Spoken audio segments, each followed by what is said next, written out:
All right, we first looked at problems 1 and 4 as example problems for calculating acceleration, or calculating net force or force using Newton's second law. In problem 1, we just did mass times acceleration. In problem 4, we had to find acceleration first and then applied Newton's second law. Now we're going to look at friction examples. Oops. So our friction examples are going to go relatively simple to relatively complex, and our first example is number 5. So for number 5, we have, unbeknownst to the students, every time the school floors are waxed, Mr. Wright, the principal, likes to slide down the hallway in his socks. Mr. Wright weighs 850 newtons, and the coefficient of sliding friction between his socks and the floor is 0.120. What is the force of friction that opposes Mr. Wright's motion down the hall? So I'll imagine this person sliding in socks down the hall. We can imagine that he's sliding to the right.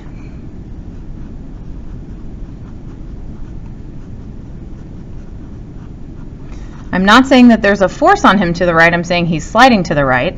Now I think more free body diagram and I think about the forces acting on this person. There's weight, we know that. Weight, or force of gravity, is 850 newtons.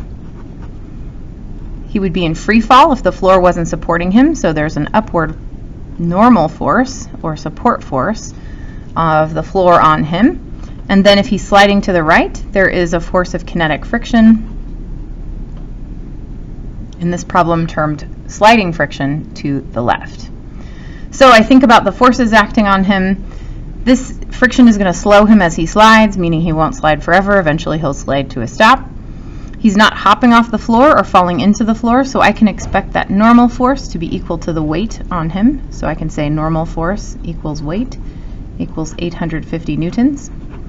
And then I'm trying to find the force of kinetic friction, so I apply the kinetic friction equation model, coefficient of kinetic friction times normal force, and we're told that the coefficient of kinetic friction is 0.120. We now know that the normal force on him is 850 newtons. So we can find that the force of kinetic friction on him is 102 newtons. He slides to the right, but he slows down as he slides because of a 102 Newton kinetic friction force. Okay, so now slightly more complex. We want to know number 9. So number 9 is slightly more complex, as I just said. Howard, the soda jerk at B's Diner, slides a 0.6 kilogram root beer from the end of the counter to a thirsty customer. So I'm imagining the root beer leaving his hand. It slides to the right. As it slides, it comes to a stop. And this is the edge of the counter somehow. Okay, so as it's sliding, I'm thinking of a free body diagram. I think there is a support force of the table on the root beer. There is a weight of the root beer. As it slides to the right, there's sliding friction. I'm going to call it F friction. And I keep reading. So Howard the soda jerk at B's Diner slides a 0.6 kilogram root beer from the end of the counter to a thirsty customer. A force of friction of 1.2 newtons brings the drink to a stop right in front of the customer. So A, what's the coefficient of sliding friction between the glass and the counter? And then B, if the glass encounters a sticky patch, will this spot have a higher or lower coefficient of friction? So this time I know that the friction has a net force of 1.2 newtons. I don't know the pull of gravity or the weight, but I know that the mass of the root beer is 0.6 kilograms. And I know that number means mass because of the units of kilograms. So I'm thinking that the force of kinetic friction, which is the thing that has coefficient of kinetic friction in it, is equal to normal force times coefficient of kinetic friction. So I know this number, 1.2. And I can find the pull of gravity. I know that the normal force should be equal to the pull of gravity. As it slides across the table, it stays on the table, and that's equal to mg. So that should be equal to 0.6 times 9.8 meters per second squared. Oh, I happen to know that's 5.88 because I've done this problem enough times. So the pull of gravity is equal to the normal force is equal to mg is 5.88. And so I can solve for that coefficient of kinetic friction. Coefficient of kinetic friction is what we don't know. I divide both sides by 5.88. And I find that the coefficient of kinetic friction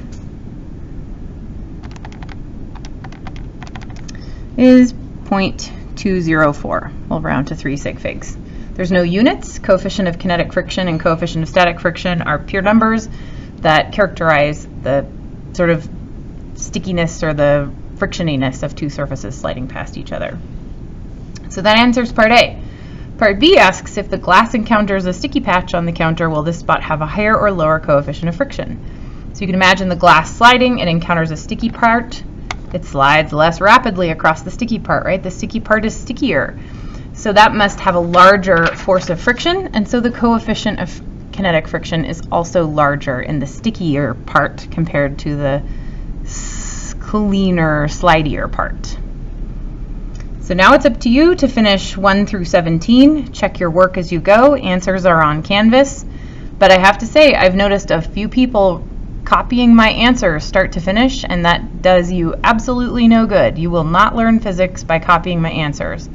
My answers are there to help you know if you are answering correctly or not, to help you know if you need to ask for help, or to find a friend, or to look at the book some more, or to ask me a question, or send me an email. Okay, I'll see you soon. Bye.